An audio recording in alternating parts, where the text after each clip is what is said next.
புத்தர் தனது சீடர்களுக்கு மரத்தடியில் அமர்ந்து போதிப்பது வழக்கம். வகுப்பு முடிந்ததும் தினமும் மாணவர்கள் அவர்களுக்கு எழும் சந்தேகங்களை கேட்டு தங்களின் கேள்விகளுக்கு பதில் பெறுவது முறைமையாக இருந்தது. அன்றும் அப்படித்தான். சீடர்களில் ஒருவன், பணக்காரர்கள் எப்படி பணக்காரர்களாகவே இருக்கிறார்கள், ஏழைகள் ஏன் ஏழைகளாகவே இருக்கிறார்கள், ஏழைகளிடம் ஏன் பணம் சேர்வதில்லை என்று புத்தர் பெருமானிடம் கேட்கிறான். இதற்கு பதிலளிக்க புத்தர் சரியான தருணத்திற்காக காத்திருந்தார். அந்த கிராமத்தில் வயதான ஏழை விவசாயி ஒருத்தர் வாழ்ந்து கொண்டு வந்தார். தினமும் 3 வேளை உணவுக்கே சிரமப்படும் நிலையில் இருந்தாலும் தினமும் கடவுளை வணங்குவதை மட்டும் கைவிடவில்லை. தன்னுடைய விவசாய பூமிக்கு செல்லும் வழியில் இருக்கும் கோவிலை தினமும் சுத்தப்படுத்திவிட்டு அங்குள்ள இறைவனிடம் தன்னுடைய துயரத்தை கூறி அழுவார். பிறகு தன்னுடைய நிலத்திற்கு சென்று கடுமையாக உழைத்துவிட்டு மீண்டும் மாலை வீட்டிற்கு திரும்புவார். இதுதான் அவருடைய அன்றாட வேலையாக வைத்திருந்தார். அதே ஊரில் செல்வந்தன் ஒருவன் இருந்தான். தன்னிடம் அதிகப்படியான செல்வங்கள் இருந்தாலும் உதவி என்று வருபவர்களுக்கு சிறிய உதவிகளை கூட செய்ய மாட்டான். அவன் தினமும் வியாபாரம் செய்ய புத்தர் வகுப்பெடுக்கும் இடத்தை தாண்டியே செல்வான். ஆனால் தன்னை இவ்வளவு பெரிய செல்வந்தனாக வைத்திருக்கும் இறைவனுக்கு நன்றி செலுத்தும் விதமாக ஒருமுறை கூட அந்த இறைவனை வணங்கியதில்லை. ஏன் அந்த கோவிலின் பக்கமே ஏறெடுத்து கூட பார்க்க மாட்டான். இவற்றையெல்லாம் புத்தரும் சீடர்களும் தினமும் கவனித்துக் கொண்டுதான் இருந்தனர். ஏன் இவர்கள் இருவருக்கிடையில் இவ்வளவு பாகுபாடுகள்? நல்ல உழைப்பாளி, கடவுளை தினமும் வணங்குகின்ற விவசாயி 3 வேளை உணவிற்கே கஷ்டப்படுகிறான். ஆனால் யாருக்கும் உதவ மனமில்லாத, கடவுளை பற்றியே நினைக்காத செல்வந்தனுக்கோ பணம் சேர்ந்து கொண்டே இருக்கின்றது. கேள்விக்கான பதில் கிடைத்துவிட்டால் உங்கள் சந்தேகங்கள் தீர்ந்துவிடும் என்று கூறிய புத்தர் அதற்கான பதிலையும் கூற ஆரம்பித்தார். சீடர்களே, இவர்கள் இருவரும் அவரவர்களின் பூர்வ ஜென்ம கர்மாவின் பலன்களை அனுபவித்துக் கொண்டிருக்கிறார்கள். அந்த விவசாயி போன ஜென்மத்தில் அரண்மனையில் உணவுத்துறையில் வேலை பார்த்தவன்.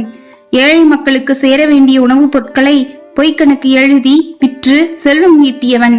ஏழைகளின் பணத்தில் சுகபோக வாழ்க்கையை வாழ்ந்தவன். இப்போது அவன் செய்த பாவத்தின் கர்மாவினால் 3 வேளை உணவிற்கே சிரமப்படும் வாழ்க்கையை வாழ்ந்து கொண்டு இருக்கிறான். அந்த செல்வந்தன் போன ஜென்மத்தில் ஒரு போர் வீரனாக பிறந்து நாட்டிற்கும் தன் சொந்த வாழ்க்கையிலும் பல புண்ணியங்களை செய்தவன்.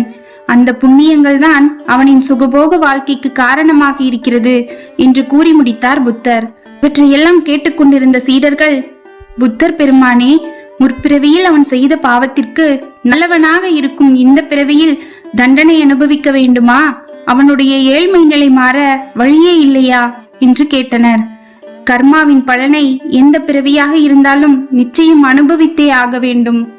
அந்த விவசாயிக்காக நீங்கள் பரிந்து கேட்பதால் உங்களிடம் 2 பொற்காசுகள் நிறைந்த மூட்டையை தருகின்றேன். இவற்றை நீங்கள் நேரடியாக விவசாயியிடம் கொண்டு போய் கொடுக்க கூடாது. அவனுடைய கர்மாவின் பலன்களை தாண்டி முடிந்தால் அவனை செல்வந்தனாக மாற்றுங்கள்.